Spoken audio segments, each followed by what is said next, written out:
একটা ভিডিওর জন্য খুবই গুরুত্বপূর্ণ বিষয় হচ্ছে একটা সুন্দর থাম্বনেইল। আজকের ভিডিওতে দেখাবো কিভাবে মোবাইল দিয়ে প্রফেশনাল থাম্বনেইল বানানো যায়।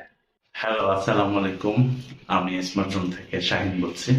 আপনি যদি আমাদের চ্যানেলে নতুন হয়ে থাকেন তাহলে চ্যানেলটি সাবস্ক্রাইব করে বেল আইকনটি অন করে দিন পরবর্তীতে নতুন নতুন সব ভিডিও আপডেট পাওয়ার জন্য। সো চলুন শুরু করা যাক।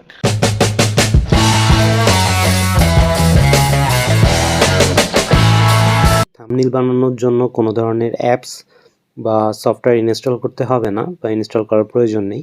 এটা সরাসরি অনলাইনেই করা যায়। সো এই জন্য আমরা প্রথমে মোবাইলের ক্রোম ব্রাউজারে চলে আসব। ব্রাউজারটি ওপেন করার পর আমরা সার্চ অপশনে লিখব Photopea online, PHOTOPEA, Photopea online লিখে সার্চ অপশনে ক্লিক করব। প্রথমে যে ওয়েবসাইটটি থাকবে এখানে ইন্টার করার পর ইন্টারফেসটা এরকম আসবে। সো আমরা নিউ প্রজেক্টে ক্লিক করব। নিউ প্রজেক্টে ক্লিক করার পর এখানে যেটা ডিফল্ট উইথ অ্যান্ড হাইট দেওয়া আছে এটাই থাকবে। ক্রিয়েটে ক্লিক করব। ক্রিয়েটে ক্লিক করার পর সেম এরকম একটা ইন্টারফেস আসবে। আমরা একটু রোটেট করে নেই, রোটেট করে নিলে আমাদের কাজ করতে একটু সুবিধা হবে। ব্রাউজারের ডান পাশে থ্রি ডট মেনু থেকে স্টপ সাইটটি অন করে নিব। সো প্রথমে আমরা যেই ছবিটি থাম্বনেইলে ব্যাকগ্রাউন্ড হিসেবে দিতে যাচ্ছি সেই ছবিটি এখানে ইনপুট করব। তো এই জন্য আমাদেরকে ফাইল অপশনে ক্লিক করতে হবে, এরপর ওপেন অ্যান্ড প্লেস, তারপর ছবিটির উপর যেই ছবিটি আমি ব্যাকগ্রাউন্ডে দিতে যাচ্ছি সেই ছবিটি উপর ক্লিক করতে হবে। তো ছবিটি আমাদের ব্যাকগ্রাউন্ড অনুযায়ী সেট হয়ে গিয়েছে। এখন টিক মার্কে ক্লিক করব।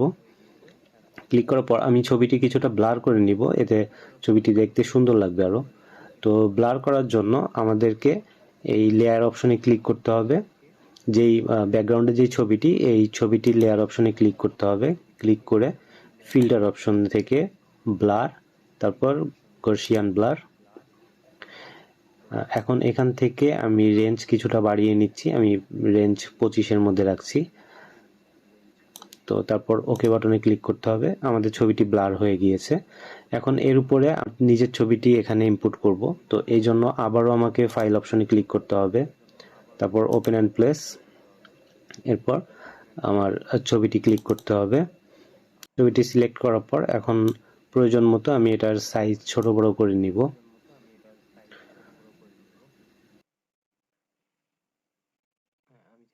তো এরপর টিক মার্কে আবারও ক্লিক করতে হবে।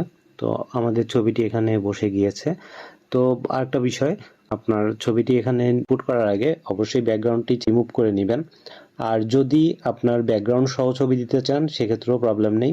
আমরা পরবর্তী কোনো একটা ভিডিওতে দেখিয়ে দিব কিভাবে ছবির ব্যাকগ্রাউন্ড রিমুভ করতে হয়।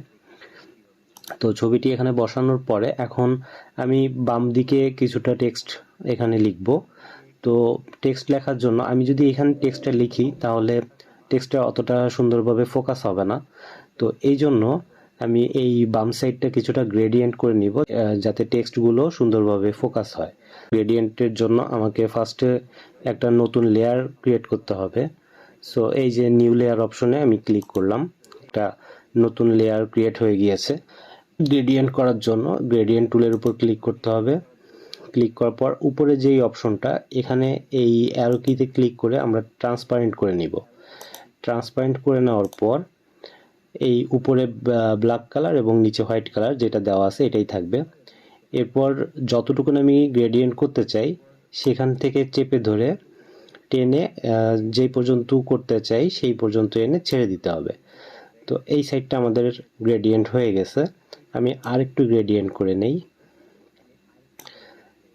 ঠিক আছে, এখন যদি আমি এখানে টেক্সটগুলো টাইপ করি তাহলে কিন্তু লেখাগুলো অনেক সুন্দরভাবে ফোকাস হবে বা এটা দেখতে অনেক সুন্দর লাগবে। তো এখন আমরা এখানে কিছু টেক্সট টাইপ করব। তো টেক্সট টাইপ করার জন্য এই যে টেক্সট টুলটা আছে, যে টেক্সটগুলো লিখব, টেক্সট টাইপ করার আগে অবশ্যই একটি ফোল্ডার করে নেবেন। যতগুলো টেক্সট আপনি টাইপ করবেন সবগুলো একটা ফোল্ডারের মধ্যে রাখবেন। এতে সুবিধা হচ্ছে যে একসাথেই সব টেক্সটগুলো মুভ করা যায়। তো এই জন্য টেক্সট টাইপ করার আগে আমরা একটা ফোল্ডার ক্রিয়েট করে নিব এবং ফোল্ডারের মধ্যে সকল টেক্সটগুলো রাখবো। তো ফোল্ডার ক্রিয়েট করার জন্য এখান থেকে এই যে ফোল্ডার, নিউ ফোল্ডার অপশন, এটাতে ক্লিক করতে হবে। ক্লিক করার পর তো এরপরে কি লেখা যেটা, তো এটা হচ্ছে আমাদের টেক্সট টুল। তো এখানে ক্লিক করতে হবে। তো এখানে ক্লিক করার পরে তো আমি এখানে বাংলা লিখব। সো বাংলা লেখার জন্য আমাকে ফন্টটা এখানে লোড করতে হবে। আর ইংলিশ লিখলে এখানে কোনো ফন্ট লোড করার প্রয়োজন নেই। ইংলিশ লিখলে এখানে এটা ডিফল্ট ইংলিশ অনেকগুলো ফন্ট দেওয়া আছে, সেভাবে আপনি লিখতে পারবেন। তো ফন্ট লোড করার জন্য এই যে ক্যারেক্টার অপশনে ক্লিক করতে হবে। ক্লিক করার পর এই যে ফন্ট অপশন, এই ফন্টে ক্লিক করতে হবে, লোড ফন্ট। এখান থেকে আমি ফন্টটি সিলেক্ট করে নিব, যেহেতু আমি বাংলা লিখব। সো আমি ভাষা 52 যে ফন্টটা, এটা দিয়েই আমি লিখব। ফন্টটি আমি আগে থেকে ডাউনলোড করে রেখেছি। ফন্টটির উপর ক্লিক করতে হবে। ক্লিক করলে এখানে চলে আসছে।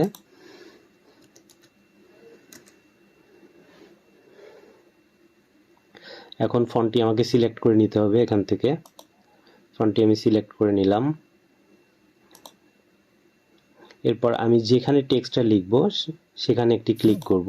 এই যে দেখা যাচ্ছে একটি টেক্সট বক্স চলে আসছে। এখন আমি যা লিখব লেখাগুলো সব এখানে চলে আসবে। এখন টেক্সট বক্সের ভিতরে মোবাইলের কিবোর্ডে বাংলা সিলেক্ট করে তারপরে আপনি আপনার প্রয়োজন মতো লেখাটা লিখবেন। আমি আমার প্রয়োজন মতো লেখাটা লিখে নিচ্ছি। এখন এখান থেকে টেক্সটের কালারটা চেঞ্জ করা যাবে। তো টেক্সটের কালারটা চেঞ্জ করার জন্য এখানে ক্লিক করতে হবে। ক্লিক করে আমাদের প্রয়োজন মতো কালারটি আমরা এখান থেকে নিয়ে নিতে পারবো।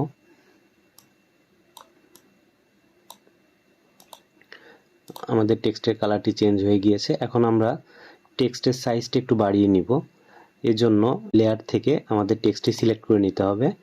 এরপর এই ক্যারেক্টার অপশনে গিয়ে এখানে দেখা যাচ্ছে এই যে সাইজ অপশন, এই সাইজ অপশন থেকে আমাদের প্রয়োজন মতো সাইজটি নিয়ে নিব।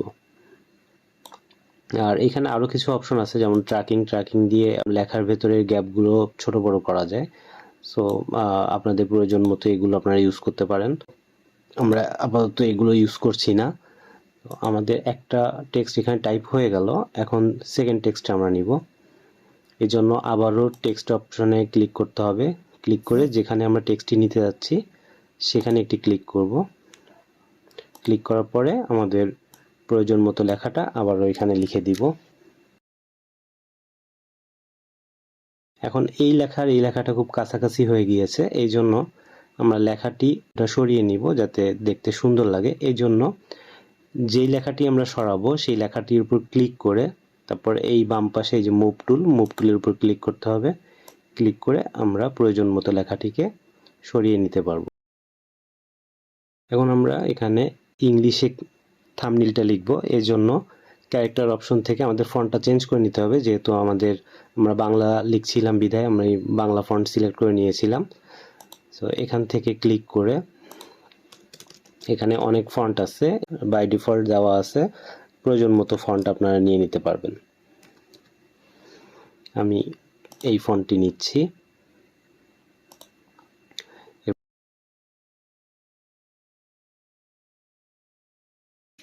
লেখাটির ডিজাইন চেঞ্জ করার জন্য ট্র্যাকিং অপশন থেকে আমি ডিজাইনটা একটু চেঞ্জ করে নিচ্ছি।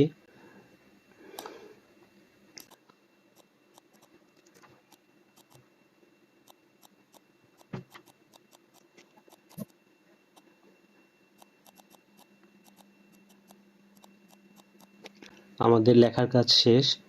এখন লেখাটির উপর আমরা কিছুটা শ্যাডো ইফেক্ট অ্যাড করব, এতে করে লেখাটি আরো সুন্দর লাগবে। তো এই জন্য আমাকে ফার্স্টে লেখাটি সিলেক্ট করতে হবে যে এই লেখাটির উপর আমরা ইফেক্টটা ইউজ করব। তো এই জন্য মুভ টুলে ক্লিক করতে হবে। এরপর যেই টেক্সটার উপর আমরা ইফেক্টটা ক্রিয়েট করব সেই টেক্সটার উপর ক্লিক করতে হবে। ক্লিক করার পর এই যে এখানে যে ইফেক্ট অপশনটা এখানে ক্লিক করতে হবে। ক্লিক করার পর এই যে ড্রপ শ্যাডোতে ক্লিক করতে হবে। তো ব্লেন্ড মোড এখান থেকে আমরা নর্মাল করে নিব, রাখবো 100%। আর এখানে যে টিক মার্কটা আছে এই টিক মার্কটা আমরা উঠিয়ে দিব। এরপর ডিসটেন্সটা 0 করে দিব। স্পেয়ারটা 80 থেকে 82 মধ্যে রাখবো, সাইজও 0 থাকবে। আর এই যে কন্ট্রোল যেটা, এখানে ক্লিক করে এই যে পিরামিডের মতো যে অপশনটা, এটি ক্লিক করব।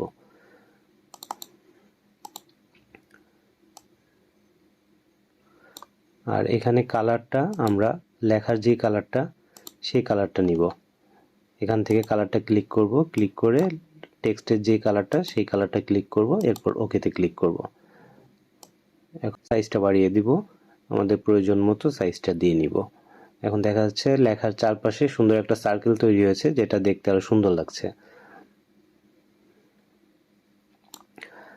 প্রতিটা লেখাতেই আমরা এভাবে ইফেক্টটা ইউজ করব।